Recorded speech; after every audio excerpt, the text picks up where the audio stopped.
Hello friends, નમસ્તે. હું છું દિલીપ ગોહિલ. ફરી પાછો આપની સમક્ષ પ્રસ્તુત થયો છું એક વિડીયો લઈને. પ્રથમ વિડીયોમાં આપણે ઇંગ્લિશમાં બેઝિક કહીશું એવા ટેન્સીસની એટલે કે સિમ્પલ પ્રેઝન્ટ ટેન્સની વાત કરી હતી. આગળ વધીએ એ પહેલાં સિમ્પલ પ્રેઝન્ટ ટેન્સ આપણે જે શીખી ગયા હતા એનું થોડુંક રિવિઝન કરી લઈએ, થોડુંક યાદ કરી લઈએ. જો ફ્રેન્ડ્સ, ટીચર્સ તમને જ્યારે ભણાવતા હોય ત્યારે 30, 35, 40 કે 45 મિનિટના પીરિયડ હોય છે, લેક્ચર હોય છે. એ 35 મિનિટને તમારે કઈ રીતના 2 થી 5 મિનિટમાં યાદ કરી લેવું એ મહત્ત્વનું છે. તો સિમ્પલ પ્રેઝન્ટ ટેન્સમાં જે આપણે બહુ લાંબુ શીખ્યા હતા એનું શોર્ટમાં આપણે યાદ કરી લઈએ. જો ફ્રેન્ડ્સ, આપણે વાત કરી હતી કે કોઈ પણ ટેન્સ છે એની વાક્ય રચના છે એ SVO એ બધા ટેન્સની હશે જ. જે ચેન્જીસ આવે છે, જે ફેરફાર આવે છે એ વર્બમાં હશે. સિમ્પલ પ્રેઝન્ટ ટેન્સમાં આપણે શું યાદ રાખ્યું હતું વર્બ? તો કે કાં તો V1 એટલે કે મૂળ ક્રિયાપદ આવશે અથવા SES અથવા IES વાળું રૂપ આવશે. બાકી બધું same. Okay. He, she, it અથવા એક વચનના નામની સાથે હું વાત કરું છું સિમ્પલ પ્રેઝન્ટ ટેન્સની. હી, શી, ઇટ અથવા એક વચનના નામની સાથે થર્ડ પર્સન સિંગ્યુલરમાં આપણે SES અથવા IES વાળું રૂપ લખીએ છીએ. બાકી બધામાં V1. એક આ યાદ રાખ્યું. ફરીથી સિમ્પલ પ્રેઝન્ટ ટેન્સ એટલે શું? તો કે પ્લે અથવા પ્લેસ. પ્લેસ ક્યાં? તો કે હી, શી, ઇટની સાથે. બાકી બધાની સાથે પ્લે. બીજું એમાં શું યાદ રાખ્યું? એના રિલેટેડ વર્ડ્સ, એના કી વર્ડ્સ, એના કાળ દર્શાવતા શબ્દો. એ મહત્ત્વના છે કારણ કે એના આધારે આપણને ખબર પડે કે આપણા વાક્યનો કાળ કયો છે. ઓકે, તો એના રિલેટેડ વર્ડ્સ, કીવર્ડ્સ કયા હતા? તો કે daily, always, often, sometimes, frequently, mostly, generally. એવરીની સાથે કોઈ પણ શબ્દ એટલે કે every Sunday, every Monday, whatever. In short, એવી કોઈ પણ ક્રિયા કે જે નિયમિત રીતે થતી હોય એને આપણે સિમ્પલ પ્રેઝન્ટ ટેન્સમાં લઈશું. 2 થયું. અને ત્રીજી વસ્તુ એમાં આવે છે એનું સહાયકારક. કેમ કે પ્રશ્નાર્થ અને નકાર વાક્ય બનાવવામાં આપણને સહાયકારકની જરૂર પડે, તો એના સહાયકારકો છે ડુ અથવા ડઝ. એ પણ આપણે પ્લેની જેમ જ યાદ રાખી શકીએ. જેમ કે સિમ્પલ પ્રેઝન્ટ ટેન્સમાં આપણે પ્લેના રૂપો યાદ રાખ્યા હતા કે I play, we play, you play, you play, he, C, it place, they play. એવી જ રીતના I do, we do, you do, he, C, it, does, they do.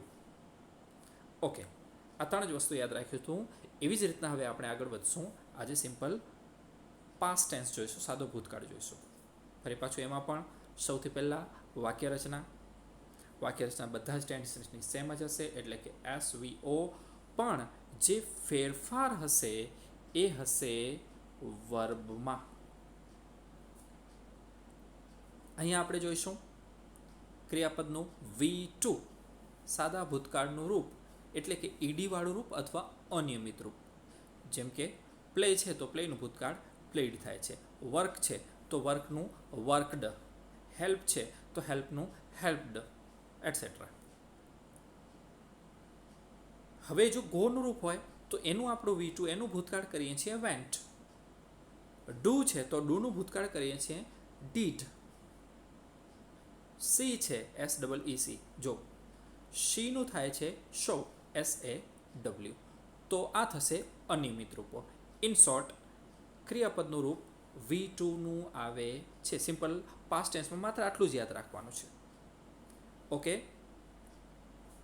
Simple present ટેન્સની જેમ જ અહીં આપણે પ્લેના રૂપોનું જે કોષ્ટક આપેલું છે એ જોઈ જઈએ. એ જ person, singular, plural, first person, second person, third person.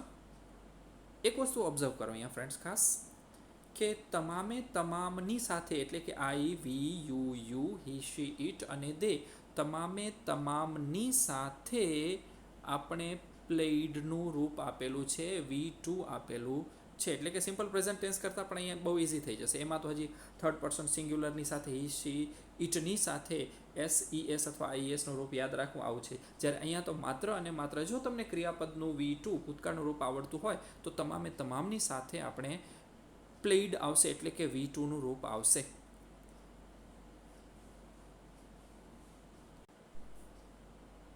Okay, next આવે છે કીવર્ડ્સ.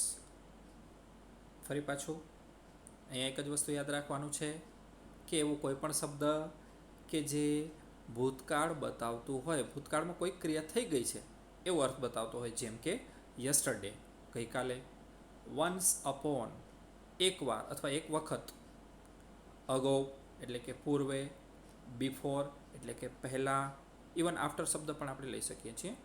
ઓન મંડે એટલે કે સોમવારે, એટલે કે જે આપણે વાત મંગળવાર બુધવારે કરતા હોઈએ અને આગળના સોમવારની વાત કરતા હોઈએ ત્યારે ઇન ધ મોર્નિંગ સવારમાં, આપણે બપોરે અથવા તો સાંજે વાત કરતા હોઈએ, આજ સવારની વાત કરતા હોઈએ તો એ પણ આપણા માટે ભૂતકાળ થઈ ગયો છે. વેન એટલે કે જ્યારે, ઇન 2001 ઇન શોર્ટ ભૂતકાળના કોઈક વર્ષની વાત હોય. ટૂંકમાં લાસ્ટ સન્ડે શબ્દ આપેલો છે એટલે કે લાસ્ટ સન્ડેની જેમ જ એની સાથે last month, last year etcetera વગેરે શબ્દો હોઈ શકે. ટૂંકમાં એવું કોઈ પણ શબ્દ કે જે બતાવે કે ક્રિયા પૂરી થઈ ગઈ છે, એ શબ્દ, એ તમામ શબ્દ છે એ સિમ્પલ પાસ્ટ ટેન્સના એટલે કે સાદા ભૂતકાળના કીવર્ડ્સ ગણાશે.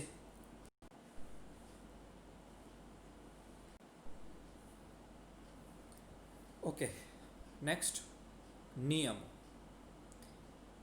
અહીં ખાસ સમજી લેજો ફ્રેન્ડ્સ, ક્રિયાપદનું V2 અને V3 કઈ રીતના બને છે. V1 એટલે મૂળ ક્રિયાપદ, મૂળ રૂપ, ટુ સિવાયનું, ટુ વાળું રૂપ હોય અને આપણે ઇન્ફિનિટિવ કહીશું. તો V2 અને V3 કઈ રીતના બને છે. પહેલો નિયમ, સામાન્ય રીતે ક્રિયાપદને અંતે ઈડી લગાડવાથી તેના સાદા ભૂતકાળનું રૂપ બને છે.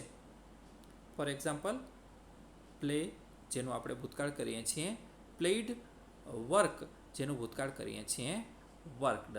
તો પહેલા નિયમમાં શું યાદ રાખ્યું આપણે? ઈડી લગાડવું. ઓકે, નેક્સ્ટ બીજો નિયમ છે, જો ક્રિયાપદને અંતે ઈ આપેલ હોય તો માત્ર ડી લગાડવું. જેમ કે ડાન્સ, ડાન્સમાં છેલ્લે ઈ આપેલો છે તો એનું આપણે કરીશું ડાન્સ્ડ. લીવ છે તો એનું અંતે ઈ આપેલો છે એટલે કરીશું લીવ્ડ. ત્રીજો નિયમ છે, જો ક્રિયાપદને અંતે વાય આપેલ હોય તથા વાયની પહેલાં વ્યંજન હોય તો અંતનો વાય કાઢી IED લગાડવું. જેમ કે ટ્રાય, અંતે વાય છે અને વાયની પહેલાં આર છે, આર એ વ્યંજન છે. મેં પહેલાં પણ વાત કરી તમને કે સ્વર અને વ્યંજન. સ્વર કયા? તો કે AEIOU, આ 5 સ્વર છે, બાકી બધા વ્યંજન. તો વાયની પહેલાં આર આપેલો છે જે વ્યંજન છે, માટે અંતનો વાય કાઢી IED લગાડવું એટલે કે ટ્રાયનું ટ્રાઇડ થશે. મેરી, અંતે વાય છે એની પહેલાં આર છે તો મેરીનું થશે મેરિડ. નેક્સ્ટ ચોથો નિયમ છે, જો ક્રિયાપદને અંતે એલ આપેલ હોય તથા તેની પહેલાં સ્વર હોય તો અંતનો એલ ડબલ કરી ઈડી લગાડવું. જેમ કે કમ્પલ, કમ્પલ એટલે ફરજ પાડવી, તો એનું કરીએ છીએ આપણે કમ્પલ્ડ. ટ્રાવેલ છે તો એનું કરીએ છીએ આપણે ટ્રાવેલ્ડ. અહીંયા જો ફ્રેન્ડ્સ ત્રણેય રૂપ આપેલા છે, V1, V2 અને V3. કમ્પેલ, કમ્પલ્ડ અને કમ્પલ્ડ. ટ્રાવેલ, ટ્રાવેલ્ડ અને ટ્રાવેલ્ડ. પાંચમો નિયમ, જો ક્રિયાપદને અંતે પી આપેલ હોય તથા તેની પહેલાં સ્વર હોય તો અંતનો પી ડબલ કરી ઈડી લગાડવું. જેમ કે સ્ટોપ. સ્ટોપનું આપણે V2 અને V3 કરીએ છીએ સ્ટોપેટ અને સ્ટોપેટ. હવે અંતનો પી એની પહેલાં જો આગળ ઓ આપેલો છે અને ઓ એ સ્વર છે, માટે અંતનો પી ડબલ કરી અને ઈડી લગાડવું. છઠ્ઠો નિયમ, કેટલાક ક્રિયાપદના V2 એટલે કે ભૂતકાળ અને V3 એટલે કે ભૂતકૃદંત પાસ્ટ પાર્ટિસિપલ સરખા હોય છે. જેમ કે કેચ, કોટ, કોટ, બિલ્ડ, બિલ્ટ અને બિલ્ટ. નેક્સ્ટ સાતમો નિયમ, કેટલાક ક્રિયાપદના V1 અને V3 સરખા હોય છે, V2 અલગ હોય.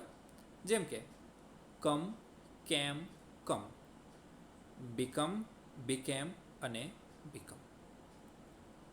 8મો નિયમ, કેટલાક ક્રિયાપદના V1, V2 અને V3 ત્રણેય સરખા હોય છે, જેમ કે cut, cut, cut, pot, pot, pot etcetera, એના સિવાયના જે શબ્દો છે. અને લાસ્ટ બટ નોટ લીસ્ટ, આ ખાસ યાદ રાખવું પડશે, બધા જ તમને ઘણા બધા શબ્દો છે. કેટલાક ક્રિયાપદના V1, V2 અને V3 ત્રણે અલગ અલગ હોય છે, જેમ કે સી, SEE જોવું, શો, SAW અને સીન, ગો, વેન્ટ અને ગોન, ડુ, ડીડ અને ડન એના સિવાયના. તો આવા જે કેટલાક શબ્દો છે જેના ત્રણેય રૂપો અલગ થતા હોય છે એ એક વખત ખાસ તમે જોઈ જજો. ઓકે ફ્રેન્ડ્સ, નેક્સ્ટ પ્રશ્નાર્થ વાક્ય. પ્રશ્નાર્થ વાક્ય આપણા માટે મહત્ત્વના એટલા માટે છે કે તમે કોઈ પણ સ્ટાન્ડર્ડમાં ભણતા હો, તમને ક્વેશ્ચન આન્સર કોઈક ને કોઈક રીતે તો પૂછાતા હોય જ છે. તો સૌથી પહેલાં પ્રશ્નાર્થ વાક્યની વાક્ય રચના જોઈ જઈએ. આપણે આગળ ડિસ્કશન કર્યું સિમ્પલ પ્રેઝન્ટ ટેન્સમાં પણ, જેમ આપણે વાત કરી કે પ્રશ્નાર્થ વાક્યના બે પ્રકારના તમને પ્રશ્નો હોઈ શકે. કાં તો WH પ્રશ્ન હોય અથવા તો સહાયકારકથી શરૂઆત થતી હોય એવો પ્રશ્ન હોય. ઇટ મીન્સ કે જેનો જવાબ યસ અથવા નો આવતી હોય એવો થયો. સૌથી પહેલાં WH પ્રશ્નની વાત કરીએ તો વાક્ય રચનામાં સૌથી પહેલાં WH પ્રશ્ન એટલે કે what, where, which, why, who, when વગેરે પ્લસ સહાયકારક આવશે. આપણે વાત કરીએ છીએ સિમ્પલ પાસ્ટ ટેન્સની, તો અહીંયા નક્કી જ સિમ્પલ પાસ્ટ ટેન્સનો સહાયકારક થાય છે ડીડ. તો WH પ્લસ ડીડ પ્લસ કર્તા સબ્જેક્ટ પ્લસ V1. ખાસ યાદ રાખજો ફ્રેન્ડ્સ, કોઈ પણ સહાયકારકની સાથે હંમેશા આપણે V1 વાપરીએ છીએ. Okay, do, does, did, will, shall, should, would, can, could, may, might, must etcetera. તો અહીંયા વાક્યમાં ડીડ હોવાથી એનું આપણે V1 વાપરશું. ફરીથી WH પ્લસ ડીડ પ્લસ કર્તા પ્લસ ઓબ્જેક્ટ પ્લસ અન્ય શબ્દ જો હોય તો, અને છેલ્લે ક્વેશ્ચન માર્ક. એક્ઝામ્પલ્સ જોઈશું. Y did mister Pandya go to Mumbai yesterday? એક પછી એક શબ્દ જોતા આવો, વાક્ય રચના જુઓ અને વાક્ય જુઓ, એક્ઝામ્પલ જુઓ. જેમ કે સપોઝ પહેલાં આપ્યું છે તમને WH, તો અહીંયા WH તરીકે આપેલું છે વાય. બીજો શબ્દ છે ડીડ, કર્તા તરીકે મિસ્ટર પંડ્યા લીધેલું છે. V1 તરીકે આપણે ગો લીધેલું છે. એક વસ્તુ ખાસ યાદ રાખજો કે ડીડ અને ગો ભેગું થાય તો અને તો જ એનું વેન્ટ કરીએ છીએ. ડીડ અને પ્લે ભેગું થાય તો અને તો જ એનું પ્લેડ કરીએ છીએ, V2 કરીએ છીએ. જો વાક્યમાં જો પ્રશ્નાર્થ વાક્ય અને નકાર વાક્ય, આ બંને વાક્ય એવા છે કે જેનામાં સહાયકારક જોઈએ અને સહાયકારકની સાથે V1 આવે, હમણાં જ આપણે વાત કરી. ફરી એકવાર, વાય WH થયું, ડીડ પ્લસ કર્તા એટલે કે મિસ્ટર પંડ્યા થયું, પ્લસ V1 એટલે કે ગો થયું. અધર વર્ડ્સમાં આપણે લઈશું to Mumbai yesterday. Why did mister Pandya go to Mumbai yesterday? એવી જ રીતના બીજું એક્ઝામ્પલ છે, when did you visit the zoo? બીજા પ્રકારનું વાક્ય. વાક્યની શરૂઆતમાં આપણે લઈશું ડીડ. એક વસ્તુ ખાસ ઓબ્ઝર્વ કરજો ફ્રેન્ડ્સ, ડીડની સાથે V1 આવશે જ. આ વસ્તુ યાદ રાખી લો. ઓકે, ડીડ પ્લસ કર્તા plus V1 plus object plus other words અને છેલ્લે ક્વેશ્ચન માર્ક. એક્ઝામ્પલ્સમાં વાક્યની શરૂઆતમાં જ જુઓ, did plus mister Pandya plus go to Mumbai yesterday. ડીડની સાથે આપણે V1 લઈશું. Second example, did you visit the zoo? તો આ થાય છે એની પ્રશ્નાર્થ વાક્ય રચના. ઓકે, ત્યારબાદ હકાર વાક્ય. આગળની સ્લાઇડમાં આપણે ક્વેશ્ચન જોયો, did mister Pandya go to Mumbai yesterday? એનો હકારમાં આપણે જવાબ આપ્યો yes. Mister Pandya went to Mumbai yesterday. Vent, do plus play એટલે કે પ્લે, ડઝ પ્લસ પ્લે એટલે કે પ્લેઝ, અને ડીડ પ્લસ પ્લે એટલે કે પ્લેડ. એવી જ રીતના અહીંયા ડીડ પ્લસ ગો એટલે કે વેન્ટ. ગોનું V2 ભૂતકાળનું રૂપ આપણે વેન્ટ કર્યું. ક્વેશ્ચન બરાબર સમજજો ફ્રેન્ડ્સ, કેમ કે તમને મોટા ભાગે પેરેગ્રાફમાંથી ક્વેશ્ચન આન્સર પૂછાતા હોય છે. ફરી એકવાર યસ, પછી આપેલા વાક્યને, આપેલા પ્રશ્નાર્થ વાક્યને તમારે SVO પ્રમાણે ગોઠવી દેવાનો. તો કર્તા તરીકે મિસ્ટર પંડ્યા. હવે સમજાવ્યું મેં એવી જ રીતના ડીડ અને ગો ભેગું થશે એટલે વેન્ટ થઈ જશે. તો yes, mister Pandya went to Mumbai yesterday. બીજું વાક્ય હતું, બીજો ક્વેશ્ચન હતો did you visit the zoo? Answer yes, I visited the zoo. અહીંયા પણ આપણે ડીડ પ્લસ વિઝિટ થયું માટે વિઝિટેડ લઈશું. ત્યારબાદ નકાર વાક્ય. વાક્ય રચના હું બોલી જાઉં છું. કર્તા plus did plus not plus V1 plus object અને અન્ય શબ્દો. ફરી એકવાર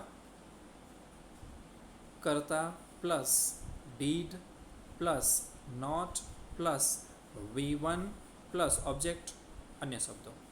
ઓકે, તો આપણું ક્વેશ્ચન સેન્ટેન્સ હતો. આગળનો પ્રશ્ન હતો did mister Pandya go to Mumbai yesterday?